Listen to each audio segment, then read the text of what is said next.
So thank you all for your time. That's lovely that you can make some time for me and the big important topic, product compliance.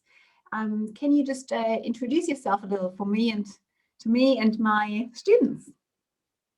Sure. So my name is Rahul Chawla, and I work as Senior Business Development Manager at Qima. I've been into the QC industry for 13 years. Professionally, by qualification, I'm a textile engineer. Mhm. Been in QC for 13 years, working for different companies in India, and past 6 years I've been working in China, in Shenzhen. Perfect. Awesome. So you have plenty of experience. Tell me why product compliance is so important. Okay, so couple of reasons. One, definitely it's your moral responsibility that you sell only safer products. I mean, when you buy products from different stores, like you're buying from Walmart or Target or Kmart in Australia or wherever you are buying from, you expect the product should be of good quality, and also the product should be safe for you, not just for your children. Like when you are eating something or when you are playing with something, it should be safe for you, right? Mhm. So one is a moral code.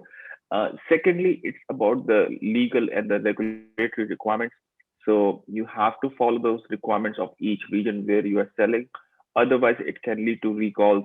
And Amazon or any e-commerce website also, they also want to be seen as a marketplace following those regulations. So they also, want you to comply. Mhm. So you're saying in case my product, me as a private label seller, is not compliant, am I responsible for any Mm. damage that my product causes? Yes, that's like it. So Oh, that's you scary. as the importer, you as a brand, you as a seller is responsible for everything that you're selling. It's not going to be a factory or supplier or someone else. No, it's going to be you because you are the one selling. Mhm. So it's not Yeah, just Amazon and the national law and obviously my morals and everybody telling me I have to do that, because I know a lot of my students say, oh, Amazon, they're asking me for all these tests. It's really me trying to save my business, my private life, exactly. me from away from jail, and obviously I don't want to hurt anybody. Yeah, exactly. So, these are the risks that most people don't really think about, especially in Amazon business. There are very, very few people who talk about it. But I don't know. I never understood why. While this is the most important topic, where if you don't comply, if your product doesn't comply, everything else goes down the drain. You might be doing the best PPC in the world. You must be doing the best listing optimization. But if your product fails, Amazon is going to dump all your products down and put your listing to suspension right away. And Yeah. yes, the worst is like the legal regulatory body, they recalling the products and putting your name and your brand on their list of recalled products. So if you are selling in Europe, there's a list called REPEX, RAPEX, Mhm. and in CPSC of the US, they also manage a list of the recalled products and to which companies they belong to. So that's like the worst nightmare of anyone, to be into that list. Yeah. Yeah, Yeah. I don't know why nobody talks about product compliance. I've noticed it as well. I know that you get a lot of emails from students saying, "Oh, Amazon wants this from me," or "They removed my listing because I haven't done Mm. that test." I think it's super important. I'm German, so maybe that's why I'm a bit more particular when Oh, it comes to now that. I know. And I do know the Now list I know. in the European Union. There's, I think, currently it's like over 70 million products that are on recall constantly, toys and stuff, especially toys, so dangerous for kids. Yeah. So I do recommend to my new students that they maybe stay away from the most difficult things like toys and maybe cosmetica, everything that can harm Yeah. somebody. Just stick with a Yeah. candle holder and everything will be fine to begin with. Yeah. Yeah. But it is, Unfortunately, I see a lot of firefighting exercise these days. Like people are coming to me only when they are caught by Amazon. mhm. This proactive, way of doing things is kind of lacking, especially people, the sellers in Australia or US. Germany, yes, thankfully, the sellers in Germany are a bit more proactive. Maybe it's in them that they always want to follow the law and they're quite scared of it. Yeah. So the German sellers are doing it from the beginning itself, but sellers elsewhere, they come to me only when they're really caught by Amazon, and then they come back to me like, Mhm. okay, I need this. Yeah. Can you recommend any page books channels where students or like potential Amazon sellers or e-commerce sellers can inform themselves before they start sourcing? Okay, so here is what I suggest. Of course, you can ask us. We provide regulatory updates every month, so anyone can write to me, and I can have them subscribe to them. Further on, I kind of think even if I tell you, okay, there is a new regulations for toys, you might get a bit, confused because you are not a technical expert. Okay, I'm talking as a seller. The seller is not technical expert. So in my view, it's always better that at the product research stage, you come to companies like us and we give you the quotation for that product. So let me give you an example. I have this, case of my spectacles right here. Okay. Mm-hmm. So if you're selling something like this, okay, it's very simple. You did your product research on different product research tools and you find like 3 products. Now you want to see, okay, these 3 products, let me start the budgeting exercise. And that's exactly, you need to know what's going to be the cost of testing. So it's very simple. You send me the list of the details, like what is the product, how does it look like, send me the pictures, send the pictures as many as possible, like even from inside and everything else. Then tell me the what materials it is made of, what it's going to be the use of, and the age group of the user, where will you sell it, and where are you sourcing from. So once you give me these 8 details, within few hours or maximum within a day, you will get the quotation, like these XYZ tests have to be done. This is the time needed to do those tests, and this is the cost. So then you can make a decision. Okay, is it really fitting into my budget or it is not fitting into my budget? Now, important thing again, like I said, this is a better way of doing it because every product is unique in itself. Like if you ask me, okay, what's the cost of doing test on a toy? I don't know. There are thousands of toys. Even if you give me like the same case of spectacles, you tell me, okay, Rahul, I'm selling a spectacle case. Can you tell me the cost? I don't know, because unless you show me what it really looks like, and why I say it really looks like, because if I actually show you like this, if you can see, there is one material. But if you see inside, it might look like black, but it has a velvety, material inside. That's exactly I want to know. Like, okay, there are 2 materials, not one, because every material adds to the test cost. If I have to test certain chemical, because most of these, requirements are about physical and chemical safety, and chemical safety is the most strictest one and always asked. So the chemical test has to be done on both the materials, not one. Okay. If you tell me spectacle case, I don't know what it looks like, what materials are there. So I want to know exactly what it is. Even like if you have a plastic thing, like I want to know which kind of plastic it is. Is it ABS, PP, PE, so on? Okay. So it doesn't take much. Just ask your potential supplier, okay, what materials you're using, give me the pictures, and it's done. You will get the cost, and then you can make your decision. So the more details we supply as sellers, the better is the quotation. Yes. And these details are very basic, actually. Picture, you have it, what product it is, who will be the potential end user, the age group, and where will you sell, it's the list of materials which you have to arrange from the supplier. That's the only thing which will take a bit of a effort to get it from the supplier. That's all. Okay. And suppliers happily give it. They don't mind giving that information. Yeah. And well, some suppliers obviously say they do have the FDA certificate, they do have any kind of certification that I maybe need. How well are these ones? Can I use them? Are they actually usable? Are they compliant? Good question, and again a very frequent question, and my answer is no. Thought so. The answer why the answer is no, because I have seen so many reports and certificates which are fake, or they are too old, or they were not done by a proper approved and accredited lab. So there are a lot of issues. I always like to give one example of one of my clients in the UK.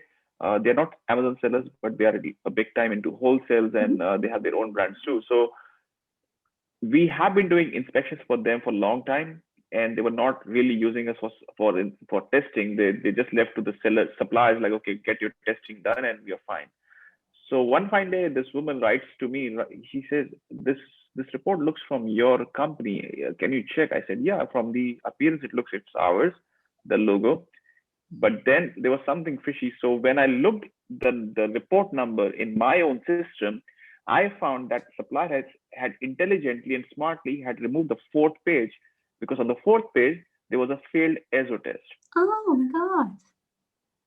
So what they had done was they had contacted our lab office directly and got it done. With the report was fine, like when it was issued, but when they sent it to the client, they removed a failed test. That's what happens. So it could be fake, it could be old. They put like a report of 5 years old and they change the date in PDF and they give it to you. Yeah, it's the most recent report, everything is passed. And then look, you would want the test to be done on your own production. Yes, right? on my batch. That's what I thought.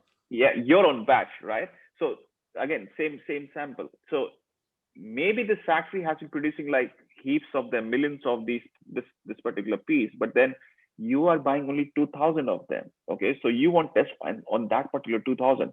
Maybe they produced 1 million past 3 years.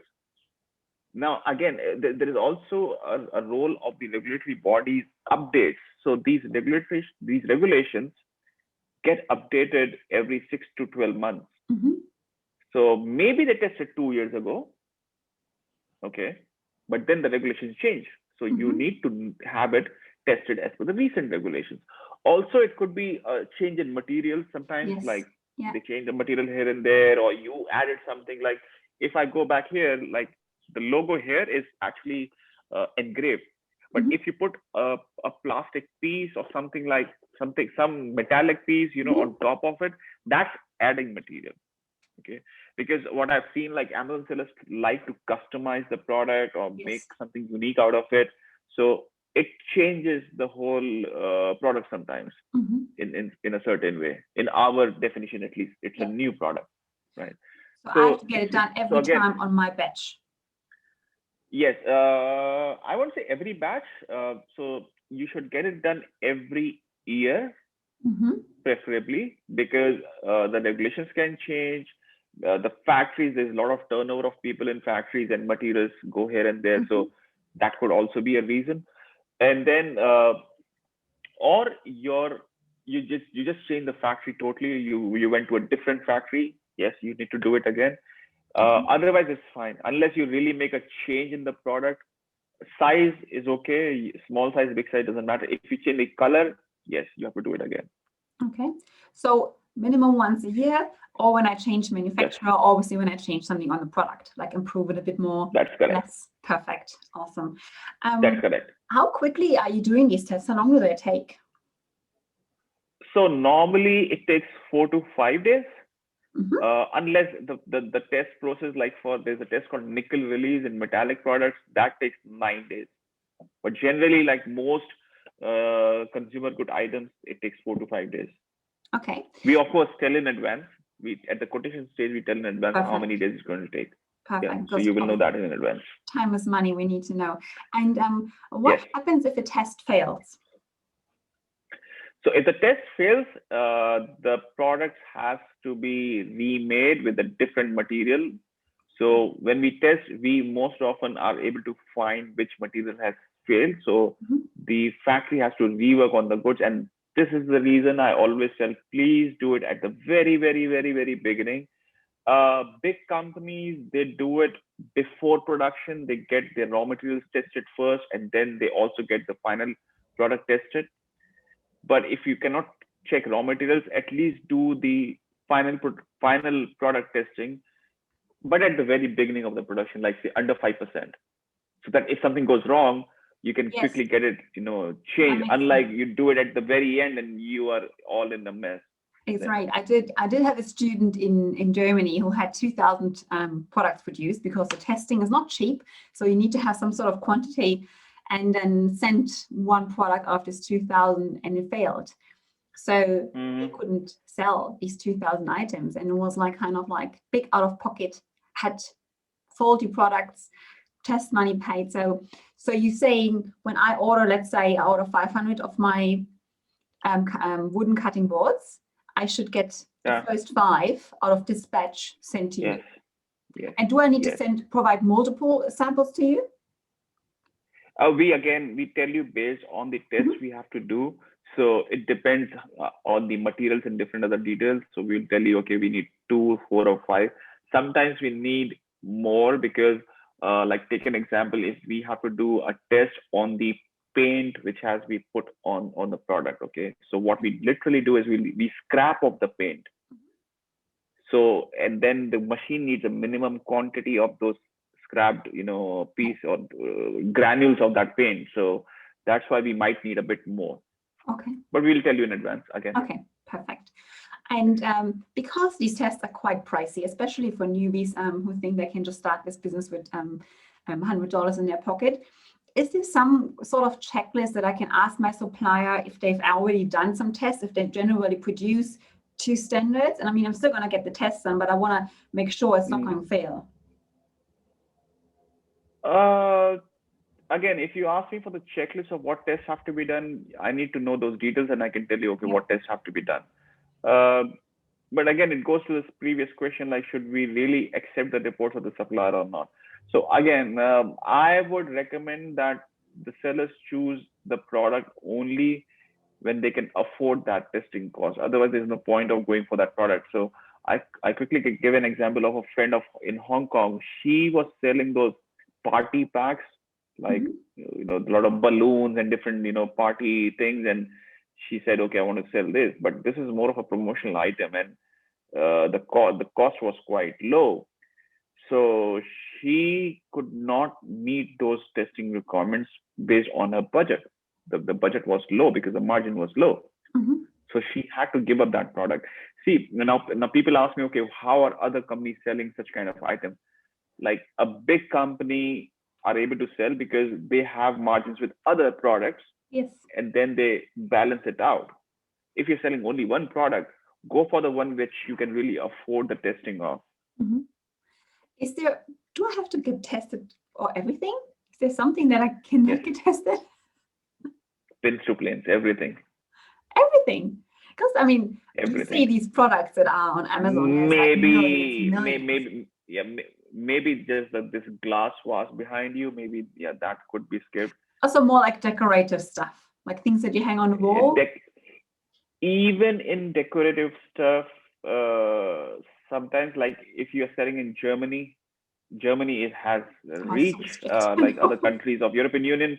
Everything has to be tested. Yes. See, again, but then now this is something sellers need to understand. This is for your own good also, and of your families. If the chemicals are less in your country, you have lesser chemical pollution and you are going to fall lesser sick. It's for the greater good of the country and the people. So why not? Yeah. I know. Yeah. I know. So I have to get everything tested. It's gonna cost me. I need to make sure that's I get to you first before I even order anything, to find out the potential costs and stuff like that. Let's say I'm going to go ahead. Can you test in every country? Do you have any restrictions? So with Qima, you can test for Germany, for US, European Union as a whole, and US. And we do quite a bit of Australia also. Japan is less, that we don't do much. We subcontract some of the tests to a lab. So the major will be Europe and US. Okay. So if I want to source something from Mexico for the US market, can I still contact you? Sourcing from Mexico for US market? Yeah. Did you say that? Yeah. Yes. Yeah. Perfect. Yes. So you would have laboratories all around the world? Yes. So we have labs in mainland China. We have lab in Hong Kong. We have lab in the US. We have a newly acquired lab in Germany also now. Yeah. So we have it everywhere. We actually have a lab in Mexico also, but that's more for electronic products. Oh, yeah. Okay, cool. Is there any tests that most people fail? Or products that people should stay away because the failure code is quite high for new sellers? Chemical testing is always big time in failures. Physical safety is more or less okay. Chemical testing, like say lead, cadmium, fails quite often. In Germany, there are a lot of people who suffer with REACH compliance. They're not able to pass sometimes. So yeah, chemical testing, I would say. Physically, yeah, most of them are good. Mhm. Okay, cool. Yeah. You already mentioned that this in Germany is one of the strictest markets. I always say the European Union has way higher regulations than anybody else. So Oh yes. not the Yes. easiest market to enter, or like the entry hurdles are a bit higher for new sellers. You know what? But I partially agree and partially disagree with you when you say it's a difficult market because of compliance.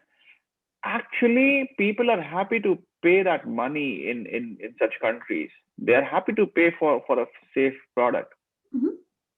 So I think it's a good market. I mean, you tend to make good margins there. Otherwise, you are going to such markets where you are just being brought down for price for every single penny and every single cent. In countries like Germany, I don't see people who are looking more for price and not for quality. They're looking for good quality, even if it costs them a little few euros higher than the rest. I do feel a Yeah. bit safer as a consumer buying something in Europe than in the US. I must be Oh, honest. absolutely. Same here. Yes. And also, I think, more testing also means generally less competition, because new sellers are a bit more scared and think they can Yeah. get away with it in the US. Yeah. Yeah. I know that Amazon for like toys and children's products requires the tests often to be done in the US. And I find this really hard to understand when it comes to logistics. So would I have to export my batch to the US, have it tested there, or how does that work? Okay, let me break the myth here because that's not true. It Good. was a confusion created some time ago. Yes, you are right. It was a confusion. It was, I don't know, it was the fault of seller support or who, but Probably. it came to us a few. It came to us a few times. Seller support. So it came to us also a few times. Like, can you do it in the US? Yeah, fine, we can do it in the US, no problem. But I was like, why do you even need it in the US? The law doesn't say so, because in the US, California Prop 65, California being the most strictest, it's like almost at par with Germany, California, and then CPSC. So CPSC wants the lab to be approved by CPSC. It can be anywhere in the world, doesn't matter. Okay. So if you are getting it manufactured in China or India, the lab has to have CPSC approval. Okay. That's all. That's all. Perfect. That was a huge question. I remember last year. But by the way, yeah. But by the way, if you ever get pushed a lot by Amazon, like no, US lab, we can do it in the US. And if the need be, we can talk directly with Amazon because we are approved by them. We work with them regularly directly also. So we can ask them, like, is it really needed? We have been solving cases directly with Amazon also for such situations. Oh, perfect. So does it make sense to maybe have my sample tested before I get in production, or would it really clash with the actual batch testing? Again, number one, can you afford to do it twice? Because if you do it sample testing, doesn't mean you should not do bulk testing. Okay, so that's number one. If you are happy to do both, again, the sample has to be freshly prepared for you by the factory and not the old sample, because some factories are smart here also. What they do is they pick up the sample from their showroom, and of course it's a pass. I mean, that's like a golden sample, they have it. So yeah, if you can get it freshly prepared for you, yeah, it's a good thing to do, definitely. Perfect. Wow, that's makes all sense to me. Well, I do know that product compliance is one of my favorite topics, actually. I always tell my students to don't do anything that can hurt people. The test's going to get more expensive the more harm your product can obviously do to people. So go for something simple to begin with. It's a bit hard with the budget. I think that's most people will just like try to sneak into Amazon. I know there's so many non-compliant products selling on Amazon, especially in the children's section, which is really sad. And like I said at the beginning, my moral responsibility always, I get two children, so I don't want them to get hurt. So expect everybody to sell on Amazon only compliant products. So it's definitely going to be a big topic in my next course that I'm going to release soon. Is there anything you would say this is like a must do before or after doing the product research? Does it make sense to stay away from certain categories? Children's products are always risky, yes.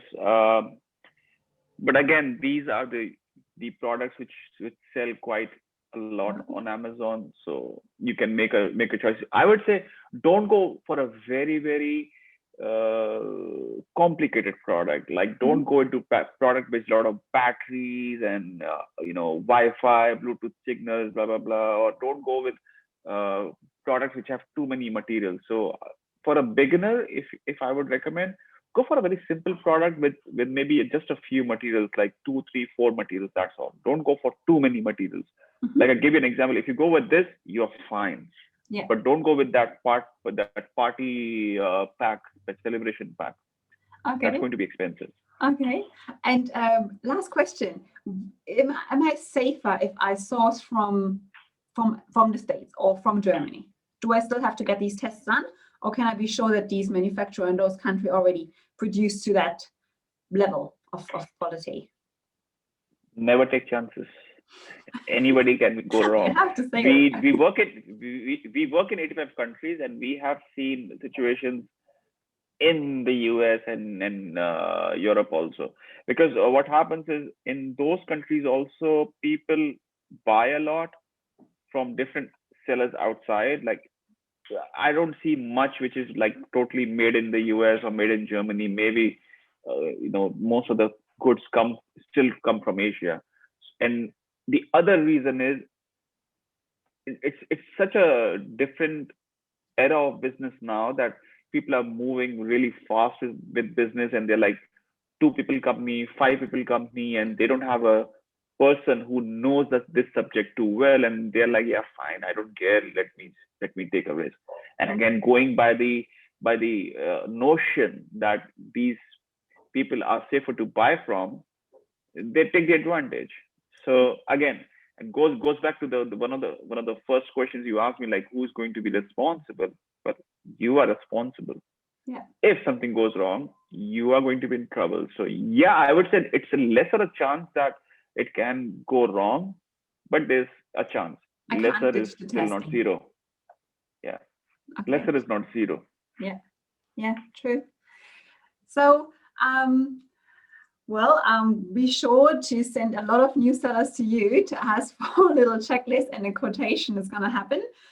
Thank you so much for your time. That was lovely. Pleasure is mine.